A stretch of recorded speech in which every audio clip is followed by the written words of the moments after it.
आज कीर्तन जरी करायला लागलो तर मी सांगत असतो महाराष्ट्राच्या कानाकोपऱ्यामध्ये तुमच्या आशीर्वाद जाण्याचा योग निर्माण झालेला आहे बरं का. रोज एक जिल्ह्यामध्ये महाराज आता हाऊस फिटली महाराज.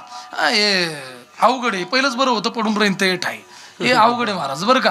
पण आदरणीय मला असं वाटतं महाराजांचा आशीर्वाद आहे. महाराजांच्या आशीर्वादाने आमचे श्रीगुरु परमपूज्य परम आदरणीय पांडुरंगजी महाराज काळे गुरुजी महाराजांना सुद्धा अंतःकरणापासून वंदन करतो, धन्यवाद देतो. महाराजांच्या आशीर्वादाने अगदी मला असं वाटतं सर्वांचं दर्शन माझ्या जीवनामध्ये मला प्राप्त झालं. पुनश्च एकदा सर्वांना अंतःकरणापासून धन्यवाद देतो, वंदन करतो. अगदी राहिलेल्या वेळेमध्ये आपल्याला कीर्तन पूर्णत्वाला न्यायचं आहे. ज्या ज्या वेळेला विठ्ठल विठ्ठल भजन होईल मुखाने भजन करायचं, हाताने टाळी वाजवायची, गोड असणारा आमचा आवाज तुमच्या कानापर्यंत जे पोहोचवण्याचं कार्य करतात आदरणीय आपल्याच त्या ठिकाणी भूमीतील गोड असणारी ज्यांची साऊंड सर्व्हिस आहे आमच्या त्या ठिकाणी बाबा पाटील वाडेकर, आमच्या बाबा पाटलांना सुद्धा अंतःकरणापासून धन्यवाद देतो. सुंदर असणारी त्यांची साऊंड सर्व्हिस आहे. एकदा सर्वांनी मोठ्या प्रेमाने भजन करायचंय. विठाला विठाला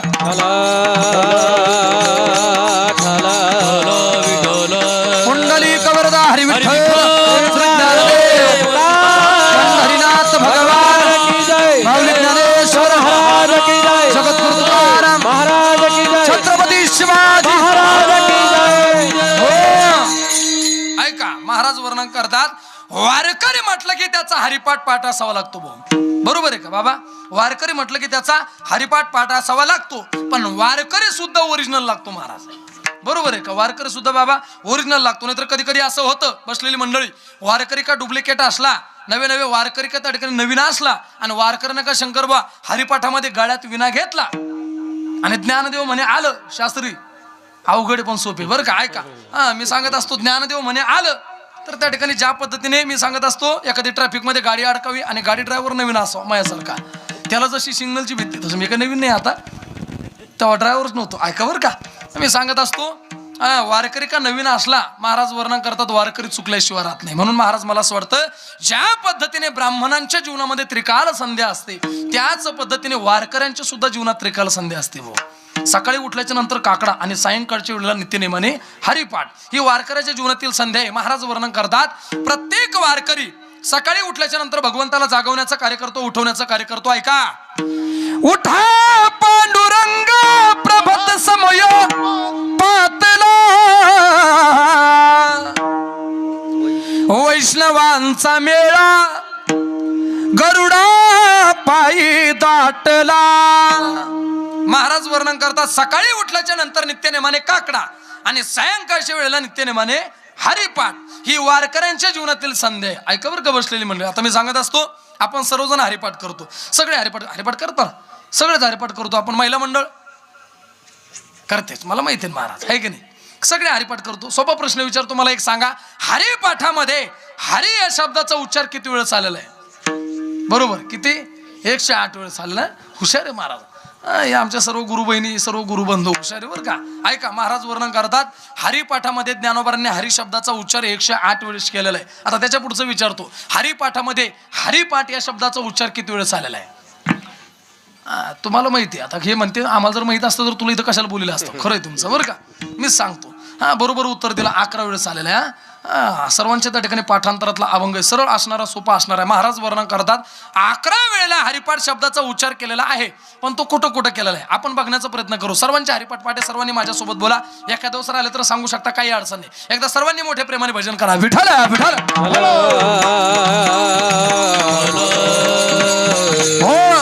ऐका महाराज वर्णन करतात हरिपाठ या ग्रंथामध्ये ज्ञानोबांनी हरी शब्दाचा उच्चार 108 वेळेस केलेला आहे आणि हरिपाठ शब्दाचा उच्चार 11 वेळेस केलेला आहे. कुठं कुठं केलेला आहे? हरिपाठ सर्वांच्या पाठी पाठ्यान सर्वांनी माझ्यासोबत बोला. एखाद्या दिवस राहिलं तर सांगू शकता काही अडचण नाही. महिला मंडळ पुरुष मंडळ सर्वांनी माझ्यासोबत बोला. हरिपाठ ग्रंथ फक्त आणि फक्त 27 अभंगाचा आहे. फक्त 27 अभंगाचा आहे बरं का. तू म्हणसाला असं कसं? पहिला जो अभंग आहे सुंदर ते ध्यान हा ध्यानाचा अभंग तुकोबारांचा अभंग आहे. देवाची द्वारी ते सर्व सुख गोडी दीपक बुवा फक्त 27 अभंग आहे बरं का गुरुजी. फक्त 27 अभंग आहे आणि सर्व सुख गोडी या अभंगाच्या नंतरचे जे अभंग ते गुरु परंपरेचे अभंग आहे. फक्त 27 अभंग. या 27 अभंगामध्ये ज्ञानोबांनी 11 वेळेला हरिपाठ शब्दाचा उच्चार केलेला आहे. कुठं कुठं केलेला आहे? सर्वांनी माझ्यासोबत बोला. पहिल्या विभागणीमध्ये देवाची द्वारी ते विष्णून जप फक्त 1 वेळेस आलेला आहे महाराज. कुठं? त्रिगुणासार निर्गुण हे सार सारा सार विचार हरिपाठ. बसलेले सुद्धा माझ्यासोबत बोला, कोणीही लाजायचं नाही, सर्वांनी माझ्यासोबत बोला. पहिल्या विभागणीमध्ये फक्त 1 वेळेस आलेला आहे, दुसऱ्या विभागणीमध्ये 5 वेळेस आलेला आहे. कुठं कुठं आलेला आहे? महाराज वर्णन करतात त्रिवेणी संगमी, ते हरिवंश पुराण फक्त 5 वेळेस आलेलं आहे भाऊ. कुठं कुठं ऐका. नित्य सत्यमित हरिपाठ ज्याशी कळी काळ त्याशी ज्ञान देवा चित्ती हरिपाठीने मागली या जन्मा सिद्धी बुद्धी धर्म हरिपाठी आले प्रपंच निवाले मनोमार्गी गेला तो तेथेची मुकला हरिपाठी श्रवला तोच धन्य हरिपाठ कीर्ती मुखे जरी गाय पवित्रची होय देह त्याचा. किती वेळ झालं तुलाच माहिती आहे का बरं का? किती वेळ झालं? 6 वेळेस झालं. 6 वेळेस झालं. आता तिसऱ्या विभागणीमध्ये सुद्धा 5 वेळेस आलेलं आहे बरं का? तिसऱ्या विभागणीमध्ये सुद्धा 5 वेळेस आलेलं. सर्वांनी बोला. नामसंकीर्तन ते सर्व सुख गोडी अनंत जन्माचे तप एक नाम सर्व मार्ग सुगम हरिपाठ योग याग क्रिया धर्म धर्म माया गेले ते विलया हरिपाठी. हरिपाठी गेले निवांत चिठेले भ्रमर गुंतले ज्ञानदेवी सांग झाला हरिपाठ पूर्वजा वैकुंठ मार्ग सोपा. किती वेळ झालं? 10 वेळेस झालं. आता 11व्या वेळेस कुठं आलेलं दीपक बुवा? समाधी संजीवन हरिपाठ समाधी संजीवन हरिपाठ समाधी संजीवन हरिपाठ हरिपाठ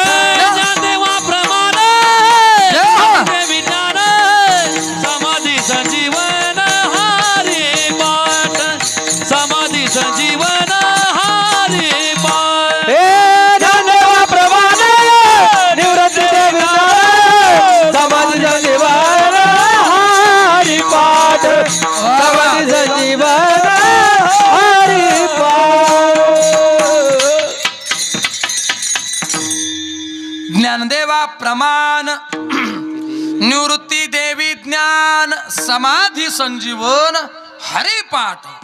आता हरिपाठ सर्वांच्या पाठ आहे ऐका. हरिपाठ केल्याच्या नंतर आपल्या जीवनात नेमका फायदा काय होतो? म्हणून ज्ञानोबांना काही प्रश्न आहे. काय प्रश्न आहे माऊली? आमचा पहिला प्रश्न आहे, बसलेली मंडळी लक्षपूर्वक ऐका. आमचा पहिला प्रश्न आहे हरिपाठ का? पहिला प्रश्न कोणता आहे? हरिपाठ का? आमचा दुसरा प्रश्न आहे हरिपाठामध्ये आहे तरी काय? आमचा तिसरा प्रश्न आहे हरिपाठ केल्याच्या नंतर आमच्या जीवनामध्ये होणारा फायदा काय? आणि चौथा प्रश्न आहे हरिपाठामुळे आतापर्यंत संतांच्या म्हणजे तुमच्या जीवनामध्ये झालेला फायदा काय? महाराज वर्णन करतात या 4 प्रश्नांचं उत्तर तुम्हाला आम्हाला पाहिजे असेल तर मागच्या 11 प्रमाणामध्ये भावा ऐका बरं का. पहिला प्रश्न कोणता होता? हरिपाठ का? पहिला प्रश्न होता हरिपाठ का? तर ज्ञानोबांनी त्याचं गोड असणारं वर्णन दुसऱ्या विभागणीमध्ये केलेलं ऐका. हरिपाठ का? तर सर्व मार्ग सुगम हरिपाठ. महाराज वर्णन करतात हरिपाठ का? तर जेवढे हे देवप्राप्तीचे मार्ग आहे त्या सर्व देवप्राप्तीच्या मार्गामध्ये सर्वात सोपा सरळ आणि सुलभ असणारा जो देवप्राप्तीचा मार्ग आहे महाराज वर्णन करतात तो मार्ग म्हणजे हरिपाठ आहे. इतर कोणत्याही मार्गाने देवाची प्राप्ती होऊ शकत नाही. योगयाग विद्धी हेनेनु हे सिद्धी वायाची उपाधी दंभ धर्म. महाराज वर्णन करतात योग सामर्थ्याच्या बळावर सुद्धा आपण देवाची प्राप्ती करू शकत नाही. का करू शकत नाही? आपल्या आयुष्याची मर्यादा तेवढी नाही. अल्प आयुष्य मानव देह शतगणिले ते अर्धरात्र खाय मध्ये बालपण पीडा रोग क्षय आणि काय भजन अशी उरले ते पाहे का? मी सांगत असतो भजन कधी करणार. आता ही सावध व्हायची वेळ आहे. नुसते सावध होऊ नका ऐका. सावध होवानी भजनी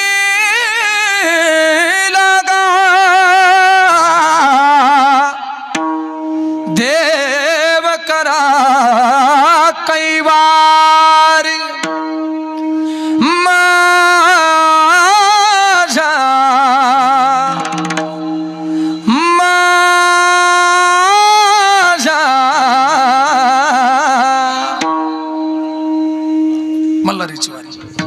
आपला तेवढंच लागत होतं. सावध होणी भजनी लागा देव करा कैवारी.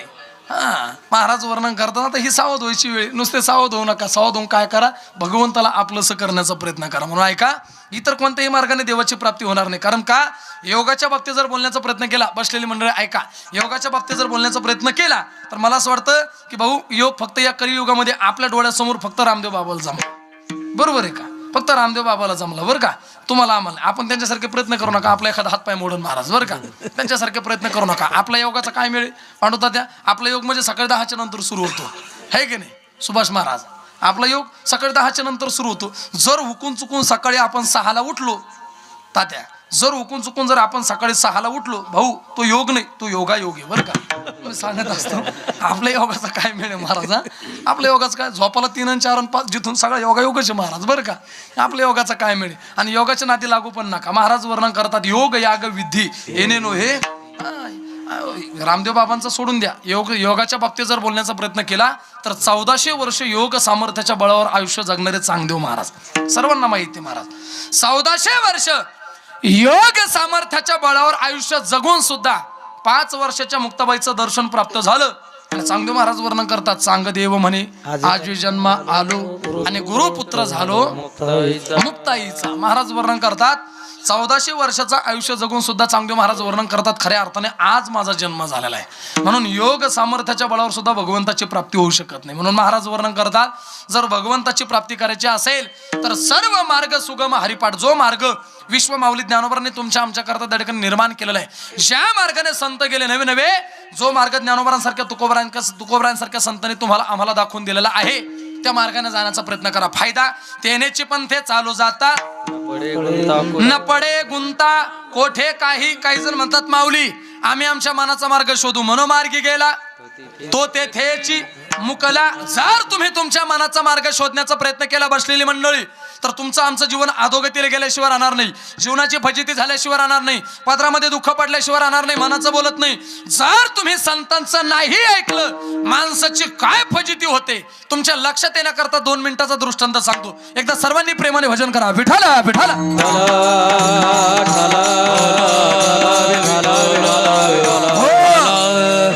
ऐका, ज्या मार्गाने संत गेलेले आहे नवे नवे, जो मार्ग विश्व माऊली ज्ञानोबांनी तुमच्या आमच्या करता निर्माण केलेला आहे, त्या मार्गाने जाण्याचा प्रयत्न करा. संतांचं ऐका. महाराज वर्णन करतात संतांचं जर नाही ऐकलं तर जीवन त्या ठिकाणी अधोगतीला गेल्याशिवाय राहणार नाही, जीवनाची फजिती झाल्याशिवाय राहणार नाही. पण संतांचं जर नाही ऐकलं तर संतांचं काही जाणार नाही. ऐका बरं का. महाराज वर्णन करतात एका घरामध्ये एक मुलगी, उच्च शिक्षित असणारी मुलगी, शिक्षण चालू आहे आणि आई तिला वेळोवेळी सांगत होती, महिला मंडळ लक्षपूर्वक ऐका, आई तिला वेळोवेळी सांगत होती ताडे तू घर कामातलं ज्ञान प्राप्त करून घे, स्वयंपाक कसा तयार करावा, पिठलं कसं तयार करावं, वरण कसं तयार करावं. संतांचं नाही ऐकल्यावर माणसाची काय फजिती होते त्याकरता दृष्टांत सांगतोय बरं का. महाराज वर्णन करतात आई तिला वेळोवेळी सांगण्याचं कार्य करत होती, पण मुलगी आईचं ऐकत नव्हती. महाराज शिकलेली होती, हुशार होती. आईला सांगत होती आई ज्या वेळेस मला गरज पडेल त्यावेळेस मी ते बाजारात पुस्तक भेटतं पाकशास्त्राचं, स्वयंपाक कसा तयार करावा ते पुस्तक विकत आणील आणि त्याच्यामध्ये बघून करल मी. चहा कसा तयार करावा, पिठलं कसं तयार करावं, वरण कसं तयार करावं. वैशुताई तिला चहाचं सुद्धा ज्ञान नव्हतं. आता ओळखू आल्या बरं का. तिला चहाचं सुद्धा ज्ञान नव्हतं. मी सांगत असतो आई म्हणजे संत आहे आणि मुलगी म्हणजे जीव आहे. आई रूपी संत मुलगी रूपी जीवाला वेळोवेळी सांगण्याचं कार्य करतात, पण जीव संतांचं ऐकत नाही. दिवसामागे दिवस गेले, वर्षामागे वर्ष गेले, हळूहळू करता ती मुलगी बसलेली मंडळी उपवर झाली, लग्नाच्या वयाची झाली आणि थाटामाटामध्ये तिचा विवाह सोहळा संपन्न झाला. तुम्ही माणसाला इतक्या लवकर, भाऊ कीर्तनात लवकर लग्न होतं बरं का, असं नाही होणार. संपतच आलेलं आहे बरं का. अवघड परिस्थिती, लग्न हा विषय जवळपास त्या ठिकाणी संपुष्टात आलेला आहे. आता इकडचं कसं आहे मला माहित नाही, पण आमच्याकडे लय अवघड आहे महाराज बरं का. शूटिंग लावलेली, जास्त बोलत नाही पण कठीण आहे महाराज बरं का, अवघड आहे. आणि आपण केलेलं पाप आहे महाराज बरं का. मी मनाचं बोलत नाही. काही दिवसापूर्वीची घटना आहे, तुम्ही बघितलं की नाही मला माहित नाही, पण आपल्या जिल्ह्यातली घटना आहे. जाफराबाद भोकरदन तालुक्यामध्ये 5-25 डॉक्टर लोकांची टीम होती. हजारो मुलींचे गर्भउदरामध्ये असताना त्यांची हत्या केली. केले कर्म झाले त्याची भोगा आले. माणूस मेल्याच्या नंतर माणसाला कोणत्या योनीमध्ये जन्म मिळेल, कशा पद्धतीने कर्म भोगावं लागेल हे कोणी पाहिलं. जिवंत असताना सुद्धा बाबा कर्म भोगावं लागतं. एवढं सोपं नाही बरं का. आणि म्हणून तर म्हणावं लागतंय का क्षणिक सुखासाठी आपल्या कोणी होतो नीतिभ्रष्ट, कोणी त्यागी जीवन आपुले दुःख जगी करण्या नष्ट. देह करी जे जे काही, देह करी जे जे काही आत्मा भोगितो नंतर. जैसे जाचे कर्म तैसे फळ दे तुरेश्वर. ज्ञानी असो की अज्ञान गती आहे एक जान. मृत्यूला न चुकवी कोणी थोर असो अथवा सान. सोड सोड माया सारी, सोड सोड माया सारी, आहे जग हे नशिवर. जैशी ज्याचे कर्म तैसे फळ देतो ईश्वर. जगी जीवनाचे सार घ्यावे जाणून सत्वर. जैशी ज्याचे कर्म तैसे फळ देतो ईश्वर. हो, मी सांगत असतो माणूस मेल्याच्या नंतर माणसाला कोणत्या योनीमध्ये जन्म मिळेल हे कोणी पाहिलं. जिवंत असताना सुद्धा शास्त्रीजी कर्म भोगून संपवावं लागतं बरं का. एवढं सोपं नाही. ज्ञानी असो की अज्ञानी गती आहे एक जाण. मृत्यूला न चुकवी कोणी थोर असो अथवा सान. कितीही श्रीमंत असू द्या, कितीही गरीब असू द्या, तो उपमुख्यमंत्री असो किंवा सामान्य व्यक्ती असो. मी सांगत असतो काही दिवसापूर्वी आपल्या डोळ्यासमोर घडलेलं प्रकरण आहे. श्रीमंती प्राप्त झाली, वैभव प्राप्त झालं, धन मिळाला, पैसा मिळाला, म्हणजे असं डोक्यात आणू नका. कितीही श्रीमंती प्राप्त झाली तरी सुद्धा आतापर्यंत कोणत्याच माणसाला मरण विकत घेता आलं नाही महाराज. बरोबर आहे का. आतापर्यंत कोणत्याच माणसाला मरण विकत घेता आलं नाही. सांगत असतो महाराज, आपण बघितलं महाराष्ट्र राज्याचे उपमुख्यमंत्री अजितदादा पवार, माणसाच्या श्रीमंतीबद्दल जर बोलण्याचा प्रयत्न केला भाऊ, तर माणूस हा राजा होता. बरोबर आहे का. राजा होता, पण राजा असून सुद्धा बाबाजी, राजा असून सुद्धा माणसाला जीवनातील शेवटची आंघोळ नशीब झाली नाही. तुमच्या आमच्या धनाचं काय घेऊन बसले आपण. कोणत्या झाडाचा पाला नाही बरं का. दोनच मुद्दे असतो पण सगळ्या पंक्तीत त्याचा दरारा राहतो महाराज बरं का.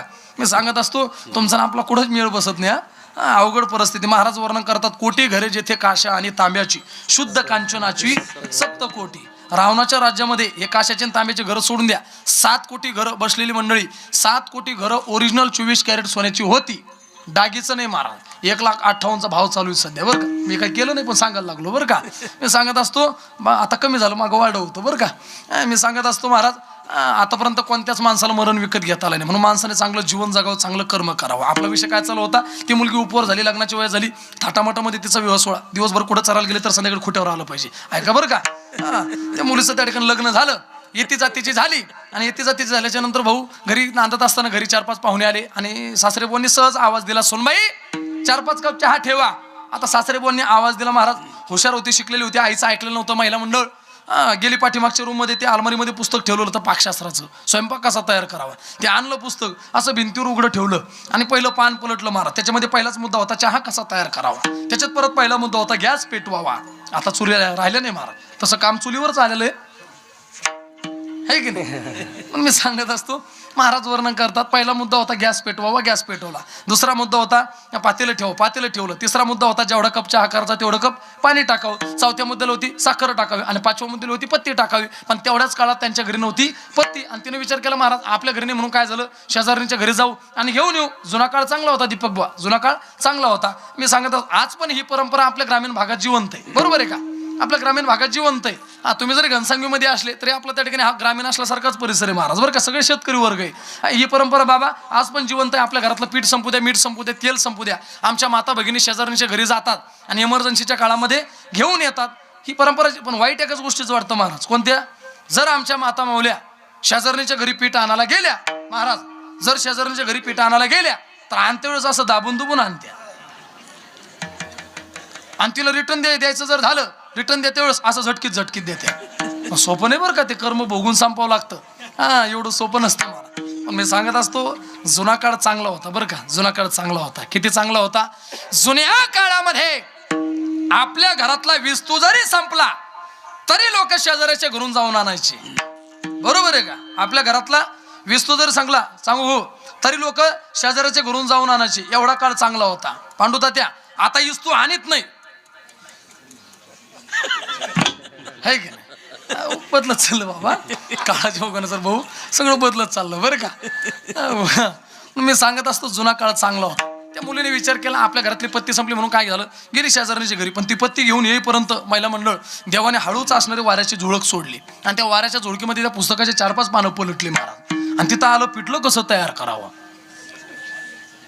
पत्ती घेऊन आली, पातेल्यामध्ये टाकली, चहा उकाळा तयार झाला. आता हिनं वरचं वाचायचं ना महाराज, हिनं वरचं वाचलंच नाही, हिनं डायरेक्ट 6वा मुद्दा वाचला. 6व्या मुद्द्याला होते एक तामण घ्यावं, परात घ्यावी, त्याच्यामध्ये बेसन पीठ कालावं आणि ते पात्याला सोडून द्यावं. आता महिला मंडळ कल्पना करा, तिच्या हातातून पदार्थ कोणता तयार झाला असेल. तो पदार्थ कोण्या शास्त्रात नाही, कोण्या पाकशास्त्रात नाही, कोण्या वाङ्मयात नाही, असा पदार्थ तिच्या हातून तयार झाला. ऐका, मनाचं बोलत नाही. ही फजिती झाली कशामुळे? संतांचं न ऐकल्यामुळे. विठ्ठला म्हणून महाराज वर्णन करतात, सर्व मार्ग सुगम हरिपाठ, जो मार्ग विश्व माऊली ज्ञानोबांनी तुमच्या आमच्या करता निर्माण केलेला आहे, ज्या मार्गाने ज्ञानोबांनी तुम्हाला आम्हाला जाण्याकरता सांगितलेलं, त्या मार्गाने जाण्याचा प्रयत्न करा. हरिपाठ करा, हरीकडे पाठ नका करू. हरीचं चिंतन करा, हरीचं भजन करा. आणि हरीचं चिंतन करत असताना जर तुम्ही त्या ठिकाणी हात देह त्या भगवंताच्या द्वारामध्ये नवे त्या भगवंताच्या चरणावर समर्पित केला, त्याचा फायदा काय होईल महाराज त्याचंच वर्णन अभंगाच्या पहिल्या चरणामध्ये. देवाची द्वारी उभा गणभारी, देवाची द्वारी उभा गणभारी, देवाची द्वारी उभा गणभारी, देवाची द्वारी उभा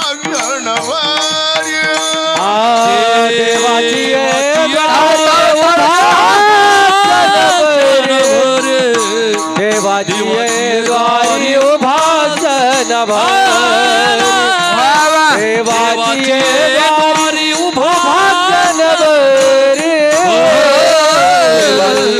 द्वारी उभा भरे मुक्तिचारी साधिएला, मुक्तिचारी साधिएला, मुक्तिचारी साधिएला, हरी मुखे मना, हरी मुखे मना, हरी मुखे हरी मुखे मना, हरी मुखे मना, हरी मुखे मना, हरी मुखे मना. वा वा, टाळी वाज एकदा सर्वांनी. मधुकर महाराजांचा आवाज आहे बरं का. देवाची ये द्वारी उभा क्षण भरी, देवाची ये द्वारी उभा क्षण भरी, तेने मुक्तिचारी साधिएला, तेने मुक्तिचारी साधिएला, तेने मुक्तिचारी साधिएला. प्रयत्न करतो बरं का. संगीतातले रत्न महाराज. हा मधु महाराजांचा आवाज लहानपणी ऐकत होतो तसा आहे, आता पण तसाच आहे. माणूस म्हातारा झाला पण आवाज नाही म्हातारा झाला बरं का. मी सांगत असतो, ही सरस्वती मातेची असणारी कृपा आहे. आमच्या पांडुभाऊन काय आला बाबूराव नाही, पिंगळा आहे बरं का, काही अडचण नाही. असं बरं, काही अडचण नाही, काळजी करू नका. मुंगळा झाला तर हरकत नाही, पण पिंगळा होईल बरं का, टेन्शन नाही. काही पण मी सांगत असतो महाराज, पिंगळा म्हणला पाहिजे आणि पिंगळ्यावर नाचलं पाहिजे बरं का. हा, मुंगळ्यावर नाचण्यापेक्षा पण वा वा वा, बरं घरी बसल्या ऐकायला लागले आहे का. वा वा, काही अडचण नाही बरं का, होऊन जाईल. पण मी सांगत असतो, मुंगळ्यावर जर नाचले तर भाऊ जमलेला सोरिकी मोडत्या, बरोबर आहे का. मुंगळ्यावर जर नाचले जमलेला सोरिकी मोडत्या, पण पिंगळ्यावर जर नाचले तर नाथ बाबांची कृपा तुमच्या आमच्यावर झाल्याशिवाय राहणार. संतांच्या मुखातले शब्द आहे बरं का. अगदी मला असं वाटतं शेवटी होऊन जाईल, काही अडचण नाही. अगदी गोड असणारं वातावरण आहे, गोड असणारा आवाज आदरणे आमच्या मधुकर महाराजांचा. महाराज वर्णन करता, देवाचे द्वारी उभा क्षण भरी, तेने मुक्तिचारी साधिएला. त्यांची इच्छा आहे ना, काही अडचणी भांडत होत्या बरं का. आले का असं पुढे या तुम्ही, असे पुढे या ना तुम्ही. कुठं बसलेले, मागं बसलेले का. हा नाही तर असे बाजू मागं असे मागं बसून कुठं जमत असतात, कसे पुढे पाहिजे माणसं अवसानात असे बरं का. हा पुढे या. हा काही अडचण नाही बरं का, काही विषय नाही, होऊन जाईल. शेवटी ऐका, सर्वांनी मोठ्या प्रेमाने भजन करा. विठ्ठला विठ्ठला विठ्ठला विठ्ठला विठ्ठला महाराज वर्णन करतात भगवंताकडे जाण्याचा सरळ असणारा सोपा असणारा मार्ग कलियुगा माझे करावे कीर्तन किंवा कलियुगी उद्धार हरीच्या नामे भगवंताचं नामस्मरण भगवंताचं चिंतन रात्रंदिवस देवाचं भजन करा. आणि मी सांगत असतो महाराज माणसाच्या अंतकरणामध्ये निष्ठा असली पाहिजे बरं का. अंतकरणामध्ये निष्ठा असली पाहिजे. निष्ठेबद्दल काय वर्णन करणार, निष्ठेबद्दल जर बोलण्याचा प्रयत्न केला शास्त्रीजी, मी सांगत असतो निष्ठा बघायची असेल आमच्या छत्रपती शिवाजी महाराजांची बघावी, निष्ठा बघायची असेल धर्मवीर छत्रपती संभाजी महाराजांची बघावी. काय निष्ठा होती धर्माप्रती मी सांगत असतो. अरे जे पाय कधी कोणासमोर झुकले नाही, सहन झालं नाही औरंगजेबाला पाय कलम केले, जे हात कधी कोणासमोर टेकले नाही, सहन झालं नाही हात सुद्धा कलम केले, जी गर्दन जी मान छत्रपती शिवाजी महाराजांना सोडून मासाहेब जिजाऊंना सोडून कधीच कोणासमोर झुकली नाही. शेवटचा फतवा काढला, गर्दन सुद्धा कलम केली, पण रक्ताच्या शेवटच्या थेंबापर्यंत ज्यांनी धर्म सोडला नाही त्यांना म्हणावं एकनिष्ठ धर्मवीर छत्रपती संभाजी महाराज. म्हणून मी सांगत असतो निष्ठा असावी छत्रपती संभाजी महाराजांसारखे. काय निष्ठा होती, औरंगजेब स्वतःची मुलगी देण्याकरता तयार होता, संपत्ती धन ऐश्वर राज्य देण्याकरता तयार होता. इच्छा फक्त एकच होती, हिंदू धर्म त्या ठिकाणी सोडावा आणि इस्लाम धर्म स्वीकारावा. बसलेली मंडळी ऐका, मी सांगत असतो निष्ठा बघायची असेल छत्रपती संभाजी महाराजांची बघावी, निष्ठा बघायची असेल कवी कलशांची बघावी. मैत्रीबद्दल निष्ठा होती महाराज. माहीत होता कवी कलशांना राजांना जर आपण साथ दिली तर राजांच्या समवेत आपल्याला शेवटचा श्वास घ्यावा लागेल, माहीत होतं. पण रक्ताच्या शेवटच्या थेंबापर्यंत शेवटच्या श्वासापर्यंत राजांची साथ सोडली नाही महाराज. याला निष्ठा म्हणतात. मी सांगत असतो आताच्या काळात निष्ठा नाही पांडवतात, त्या आताच्या काळात निष्ठा निष्ठी महाराज बरं का. आताच्या काळात निष्ठा नाही महाराज, अवघड परिस्थिती. मी सांगत असतो निष्ठा बघायची असेल